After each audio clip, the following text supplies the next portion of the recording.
আসসালামু আলাইকুম। আমি মোহাম্মদ শফিকুল ইসলাম, প্রভাষক, বাংলা বিভাগ, মাইলস্টোন কলেজ।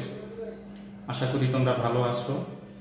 বৈশ্বিক মহামারী করোনা ভাইরাসের মধ্যেও স্বাস্থ্যবিধি মেনে তোমরা ঘরে আসো। তোমাদের এই দুঃসময়েও পড়াশোনার কথা চিন্তা করে মাইলস্টোন কলেজ অনলাইন ক্লাসের ব্যবস্থা করেছে। সেই অনলাইন ক্লাসের অংশ হিসেবে আজকে তোমাদের সামনে আমি নবম দশম শ্রেণীর একটি গল্প আলোচনা করব। লেখক হুমায়ুন আহমেদ। হুমায়ুন আহমেদের শৈশব স্মৃতি বিজড়িত একটি গল্প নবম দশম শ্রেণীতে পাঠ্য আছে। গল্পের নাম হচ্ছে নিয়তি। আমরা নিয়তি গল্পের আলোচনার শুরুতেই লেখক হুমায়ুন আহমেদ সম্পর্কে কিছু তথ্য জেনে নিব। প্রথমে আমরা জেনে নিই হচ্ছে তার জন্ম পরিচয় সম্পর্কে। হুমায়ুন আহমেদ 13 নভেম্বর 1948 সালে নেত্রকোনার মোহনগঞ্জে জন্মগ্রহণ করেন। তার বাবা ফয়জার রহমান আহমেদ এবং মায়ের নাম আয়শা ফয়েজ। এবার শিক্ষা জীবন সম্পর্কে আমরা একটু জেনে নিই। হুমায়ুন আহমেদ 1965 সালে বগুড়া জেলা স্কুল থেকে মাধ্যমিক ও 1966 সালে ঢাকা কলেজ থেকে উচ্চ মাধ্যমিক পাশ করেন। 1970 ও 72 সালে তিনি ঢাকা বিশ্ববিদ্যালয় থেকে রসায়ন বিষয়ে স্নাতক সম্মান ও স্নাতকোত্তর ডিগ্রি অর্জন করেন। এরপর কর্মজীবনে তিনি বেছে নিয়েছেন শিক্ষকতাকে তার পেশা হিসেবে, অর্থাৎ অধ্যাপনা দিয়ে তার এই কর্মজীবন শুরু। তবে তিনি বেশি দিন অধ্যাপনা করেননি। তিনি স্বেচ্ছায় অবসর গ্রহণ করে তিনি সাহিত্য চর্চায় আত্মনিয়োগ করেন। তিনি কথা সাহিত্যিক, নাট্যকার, চলচ্চিত্র নির্মাতা হিসেবে বিপুল খ্যাতি অর্জন করেছেন। তার প্রায় 2 শতাধিক গ্রন্থ রয়েছে। তার সাহিত্য সাধনার নিদর্শন হিসেবে আমরা যদি দেখি যে তার বেশ কিছু উল্লেখযোগ্য উপন্যাস রয়েছে। নন্দিত নরকে, নীল অপরাজিতা, প্রিয়তমের শুরু, জয় জয়ন্তী, আয়ময়, এলেবেলে ইত্যাদি। তার বিখ্যাত কিছু চলচ্চিত্র রয়েছে: শঙ্খনীল কারাগার, আগুনের পরশমণি, শ্যামল ছায়া, শ্রাবণ মেঘের দিন, ঘেটুপুত্র কমলা ইত্যাদি। এইসব সাহিত্য এবং চলচ্চিত্রের জন্য তিনি বহু পুরস্কার পেয়েছেন, এর মধ্যে 21 পদক অন্যতম। তিনি ক্লোন ক্যান্সার আক্রান্ত হয়ে 2012 সালে মৃত্যুবরণ করেন। এই ছিল হচ্ছে আমাদের লেখক সম্পর্কে সংক্ষেপে একটি ধারণা। এবার আমরা পরবর্তী আলোচনায় চলে যাব। আমরা গল্পের যদি উৎস সম্পর্কে আলোচনা করি, আমরা দেখব যে হুমায়ুন আহমেদের এই নিয়তি গল্পটি হচ্ছে তার স্মৃতিচারণমূলক গ্রন্থ আমার ছেলেবেলা থেকে নেওয়া হয়েছে। এবং এই আমার ছেলেবেলা গ্রন্থটিতে হুমায়ুন আহমেদের ছেলেবেলার অনেক ঘটনার স্থান পেয়েছে। তেমনি নিয়তি হচ্ছে তার ছেলেবেলার একটি ঘটনা থেকেই গল্পটি লেখা। এবং আমরা যদি এই গল্পটি পাঠের উদ্দেশ্য সম্পর্কে আমরা জানতে চাই, তাহলে আমরা দেখব যে এই গল্পে মূলত এই গল্পটা পড়লে আমরা কি জানবো বা আমাদের এই গল্প পাঠের উদ্দেশ্য কি। তাহলে আমরা দেখব যে এই গল্প পাঠের মধ্য দিয়ে আমরা হুমায়ুন আহমেদের শৈশব স্মৃতির বর্ণনা আমরা পাবো, যে তার শৈশবের একটি স্মৃতির বর্ণনা পাবো। এরপর এই গল্পে আমরা দেখব যে একটি প্রাণী ও মানুষের মধ্যকার সহানুভূতির সম্পর্ককে তুলে ধরা। অর্থাৎ এই গল্পে একটি প্রাণী এবং মানুষের মধ্যকার যে সহানুভূতির সম্পর্কটা কিভাবে গড়ে ওঠে এবং সেই পোষা প্রাণীগুলো মানুষের কিভাবে কাজে আসে, মানুষকে কিভাবে সহায়তা করে, এরকম একটি ঘটনা আমরা এই গল্পের মধ্য দিয়ে আমরা জানতে পারব। শিক্ষার্থীরা, এবার আমরা মূল গল্পটির আলোচনায় চলে যাব। এসো আমরা গল্পটি পাঠ করি এবং পাঠ করার পাশাপাশি কিছু জ্ঞান অনুধাবন সম্পর্কে জেনে নিই। আমার শৈশবের অদ্ভুত স্বপ্নময় কিছুদিন কেটেছে জগদলে। জগদল হচ্ছে একটি জায়গার নাম। এটি ঠাকুরগাঁও জেলার 9-10 কিলোমিটার দূরে অবস্থিত। এই জগদলে হুমায়ুন আহমেদের ছেলেবেলার কিছুটা সময় কেটেছে। এই জগদলের দিন আনন্দময় হবার অনেকগুলো কারণের প্রধান কারণ স্কুলের যন্ত্রণা থেকে মুক্তি। অর্থাৎ জগদলে লেখক যখন ছিলেন তখন তার স্কুলে যেতে হতো না, সেই জন্য স্কুলে যাওয়ার তার কোনো কষ্ট ছিল না, সেই জন্য সেই দিনগুলো ছিল তার আনন্দের। সেখানে কোনো স্কুল নেই, কাজে পড়াশোনার যন্ত্রণা নেই, মুক্তির আনন্দ। অর্থাৎ স্কুল না থাকায় তার স্কুলে যেতে হতো না, সেই জন্য স্কুলে যাওয়ার থেকে রেহাই পাওয়ার কারণে সেটা ছিল তার মুক্তির মহা আনন্দের ব্যাপার। আমরা থাকি এক মহারাজার বসত বাড়িতে, অর্থাৎ লেখকের বাবা চাকরির সুবাদে যে বাড়িতে বসবাস করতেন সেটা ছিল এক মহারাজার বাড়ি। যদিও বইতে মহারাজার নাম উল্লেখ নেই, কিন্তু আমরা মহারাজার নাম পরবর্তীতে জানতে পেরেছি, আমি বলবো আলোচনা প্রসঙ্গে। এই বাড়িটা নির্মিত হয়েছিল ঊনবিংশ শতাব্দীর মাঝামাঝি সময়ে, যে বাড়ির মালিক অল্প কিছুদিন আগেই দেশ ছেড়ে ইন্ডিয়াতে চলে গেছে। ইন্ডিয়া হচ্ছে বাংলাদেশের পার্শ্ববর্তী দেশ, আমরা জানি। কেন ইন্ডিয়াতে চলে গেছে কিছুদিন আগে, যে বাড়ি চলে এসেছে পাকিস্তান সরকারের হাতে। আমরা জানি 1947 সালে দ্বিজাতি তত্ত্বের ভিত্তিতে, অর্থাৎ ধর্মের ভিত্তিতে হিন্দু এবং মুসলমান দুইটি রাষ্ট্র প্রতিষ্ঠিত হয়, ভারত এবং পাকিস্তান। সংখ্যাগরিষ্ঠ মুসলমানদের নিয়ে পাকিস্তান এবং সংখ্যাগরিষ্ঠ হিন্দুদের নিয়ে ভারত। হিন্দুদের যে সম্পদ ছিল তা রাষ্ট্রের দখলে চলে যায় এবং সেই বাড়ির মালিক হিন্দু হয়, তার বাড়িটাও হচ্ছে কি যে তৎকালীন সরকারের হাতে চলে যায়, পাকিস্তান সরকারের হাতে চলে যায়।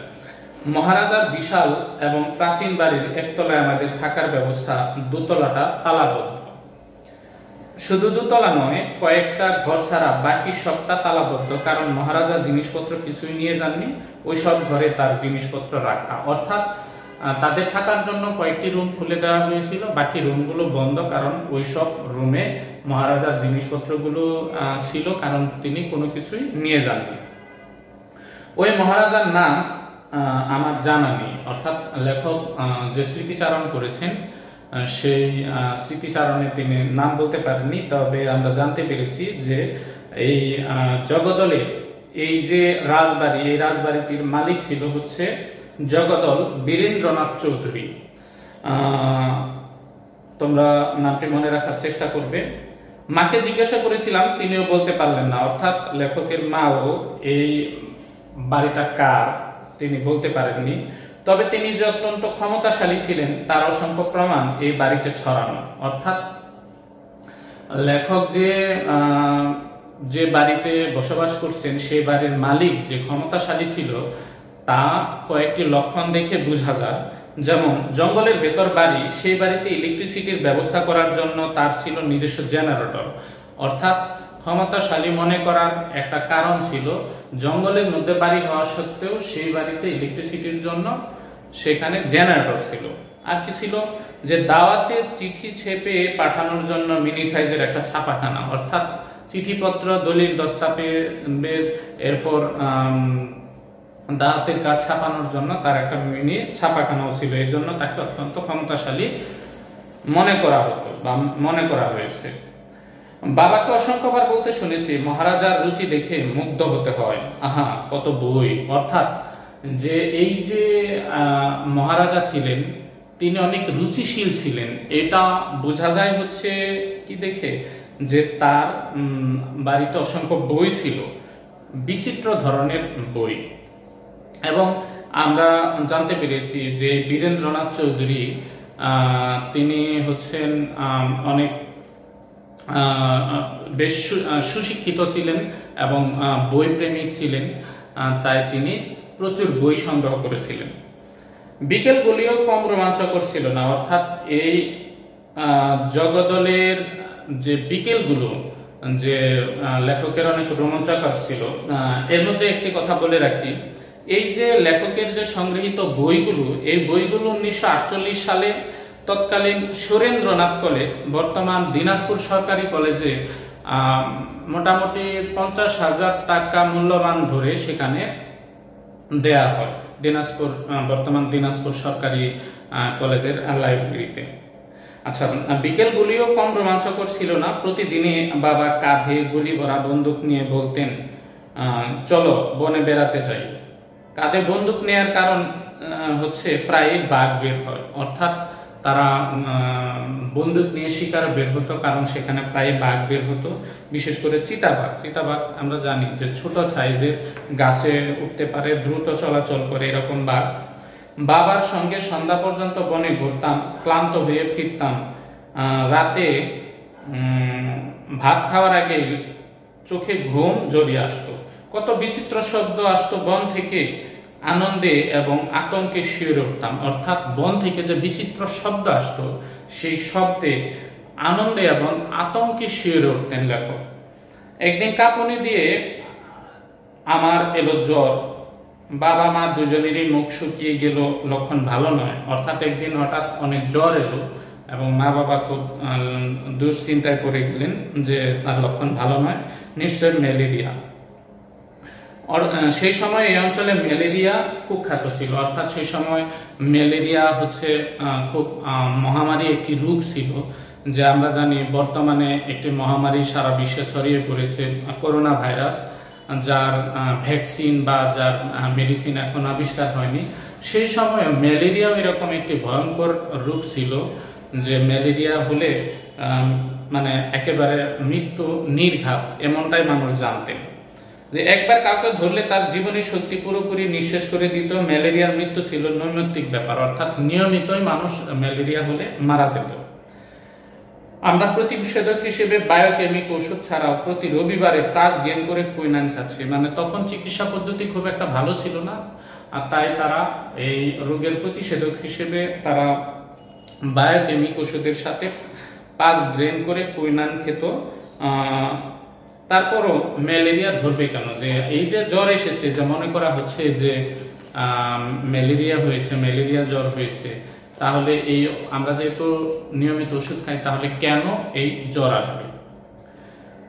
বাবা এই ভয়ঙ্কর জায়গা থেকে বদলির জন্য চেষ্টা তদবির করতে লাগলেন। অর্থাৎ এই জায়গাটাকে বাবা খুব ভয়ঙ্কর মনে করলেন, কারণ এখানে ম্যালেরিয়ার রোগ, এখানে বাঘের ভয়, হ্যাঁ, এরপর এখানে নানান জটিলতার কারণে, নানান অসুবিধার কারণে লেখকের বাবা সেখান থেকে বদলি হওয়ার চেষ্টা তদবির করতে লাগলেন। শুনে আমার মন ভেঙে গেল। এত সুন্দর জায়গা, এমন চমৎকার জীবন, এসব ছেড়ে কোথায় যাব? ম্যালেরিয়ায় মরতে হলো, এখানে মরলো। তাছাড়া ম্যালেরিয়া অসুখটা আমার বেশ পছন্দ হলো। যখন জ্বর আসে তখন কি প্রচন্ড শীতই না লাগে।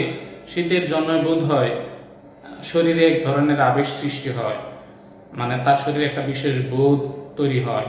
জ্বর যখন বাড়তে থাকে তখন চোখের সামনে প্রতিটি জিনিস আকৃতিতে ছোট হতে থাকে, দেখতে বড় অদ্ভুত লাগে।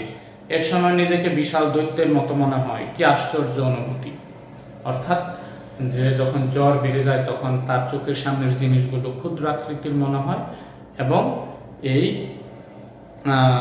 নিজেকে দৈত্যের মতো বিশাল মনে হয়। এটা তার কাছে একটা আশ্চর্য অনুভূতির মতো মনে হয়েছে।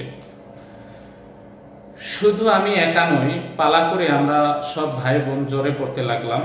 মানে পালা করে মানে একজনের পর একজন, একজন জ্বর থেকে উঠতে অন্যজন জ্বরে পড়ে। জ্বর আসে খুব নিয়মিত, আমরা সবাই জানি কখন জ্বর আসবে, সেই সময় লেপ কাঁথা জড়িয়ে আগে ভাগে বিছানায় শুয়ে পড়ি। অর্থাৎ জ্বর আসার সময় হলে আমরা আগে থেকে প্রস্তুতি নিয়ে থাকি, লেপ কম্বল জড়িয়ে শুয়ে পড়ি। প্রতিদিন ভোরে 3 ভাই বোন রাজবাড়ির মন্দিরের চাতালে বসে রোদ গায়ে মাখি। কোথায় বসে?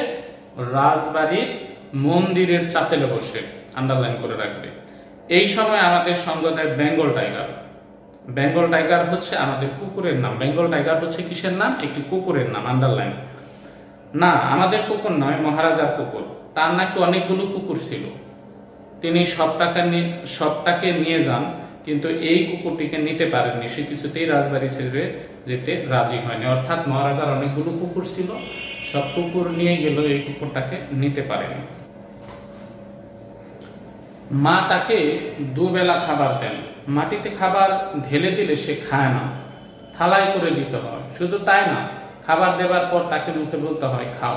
খানদানি কুকুর, অর্থাৎ কুকুরটিকে খানদানি বলা হয়েছে। এই প্রশ্নটাও আসতে পারে যে কুকুরটিকে খানদানি বলার কারণ কি?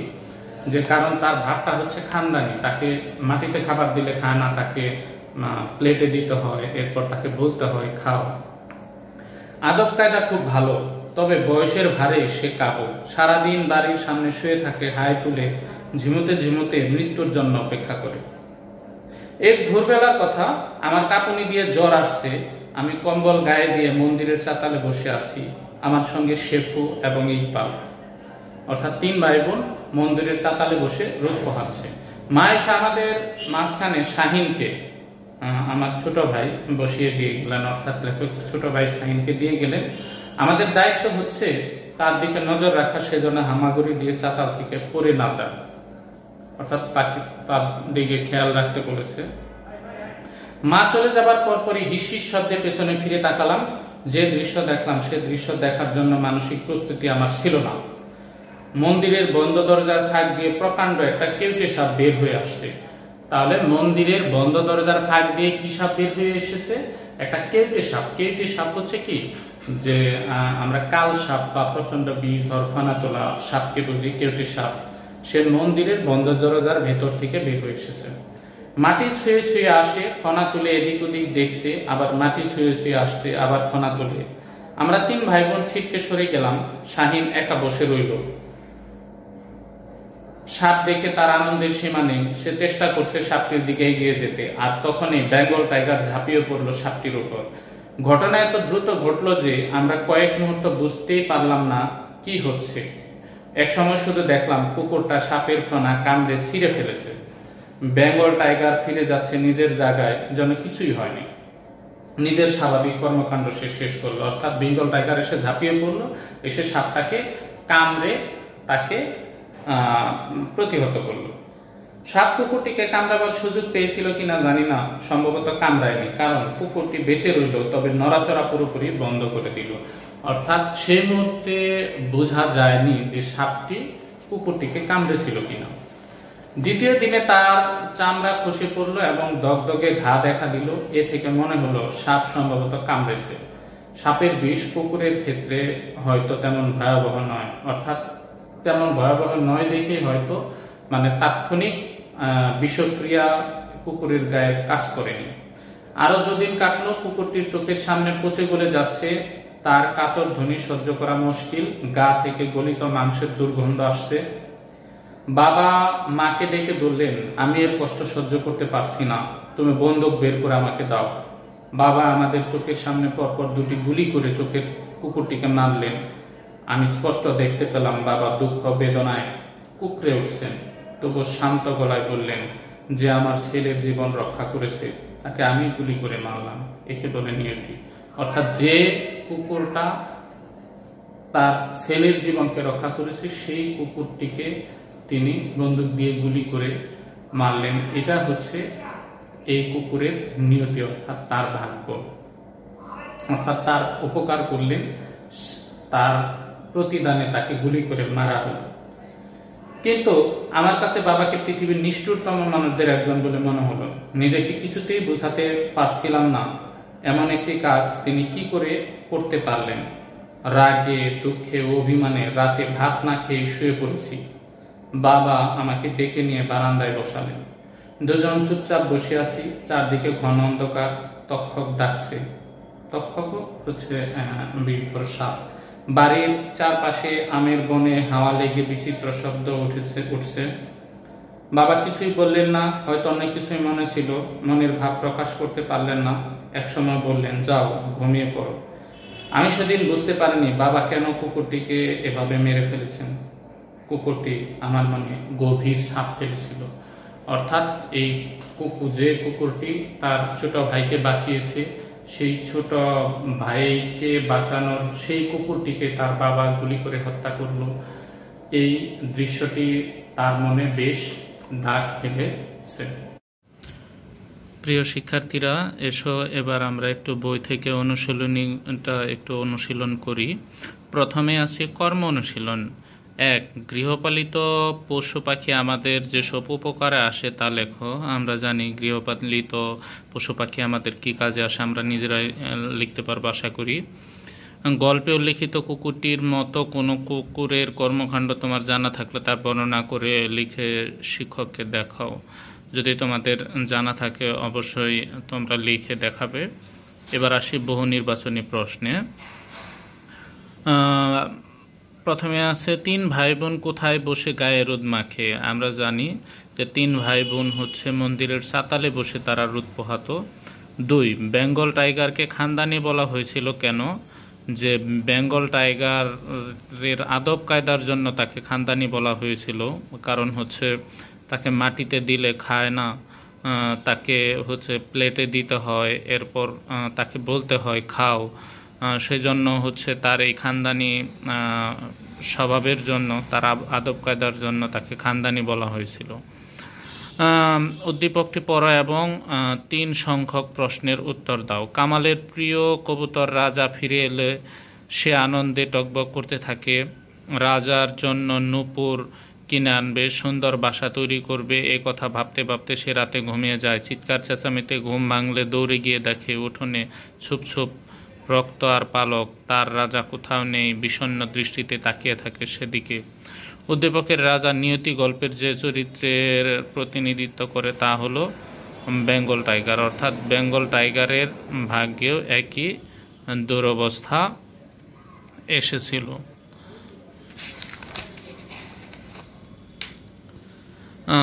এবার আমরা একটু সৃজনশীল প্রশ্নের দিকে তাকাই। সৃজনশীল প্রশ্নে প্রথমে আছে হচ্ছে একটি উদ্দীপক।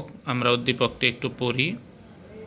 যে আলী আব্বাসের প্রিয় ঘোড়া দুল কি?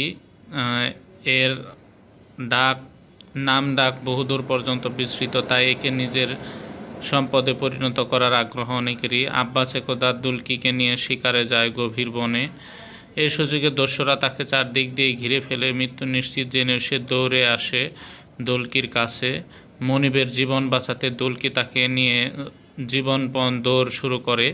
দস্যুরাও তার পেছনে পেছনে ছোটে, গর্জে ওঠে তাদের বন্দুক। মনিবকে নিয়ে নিরাপদে ফিরে এলেও গুলিবিদ্ধ দুলকি অবশেষে মৃত্যুর কোলে ঢলে পড়ে। কোন জায়গায় লেখকের শৈশবের অদ্ভুত স্বপ্নময় দিনগুলো কেটেছে? আমরা জানি লেখকের অদ্ভুত স্বপ্নময় দিনগুলো কেটেছিল হচ্ছে জগদলে। বাবা এই ভয়ঙ্কর জায়গা থেকে বদলির জন্য চেষ্টা করছেন। জায়গাটিকে ভয়ঙ্কর বলার কারণ কি? যে ম্যালেরিয়া মহামারী আকার ধারণ করায় বাবা এই জায়গাকে ভয়ঙ্কর মনে করে এখান থেকে বদলির চেষ্টা করছেন। এছাড়া এখানে যে ম্যালেরিয়ায় মানুষ মারা যাওয়া ছিল নিত্য নৈমিত্তিক ব্যাপার।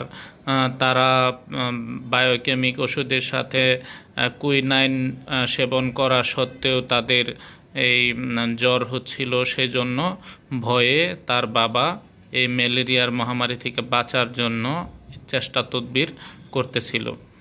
উদ্দীপকের দুলকি এবং নিয়তি গল্পের বেঙ্গল টাইগারের মধ্যকার সাদৃশ্যের দিকটি তুলে ধরা। আমরা যদি উদ্দীপকের দুলকি এবং নিয়তি গল্পের বেঙ্গল টাইগারের মধ্যকার সাদৃশ্যের দিক চিন্তা করি তাহলে দেখব যে দুলকি এবং নিয়তি গল্পের বেঙ্গল টাইগারের মধ্যে আত্মত্যাগের মাধ্যমে প্রভুভক্তির দৃষ্টান্ত স্থাপনের দিকে তাদের সাদৃশ্য রয়েছে। প্রাণীর প্রতি মমত্ববোধ থাকলে উদ্দীপকের আলী আব্বাস ও নিয়তি গল্পের লেখকের বাবার দৃষ্টিভঙ্গি ভিন্ন। মন্তব্যটি বিশ্লেষণ করো।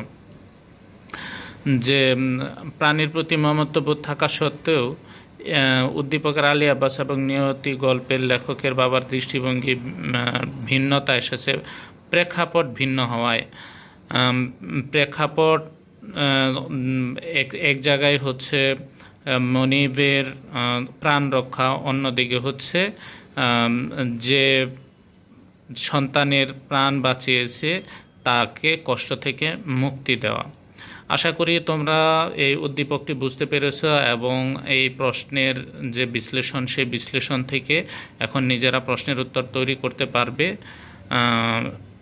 যদি কোনো প্রশ্নের উত্তর তৈরি করতে তোমাদের কোনো অসুবিধা হয়, তোমরা শিক্ষকের সাহায্য নেবে। আশা করি তোমাদের ক্লাসটি ভালো লেগেছে। সকলকে অসংখ্য ধন্যবাদ।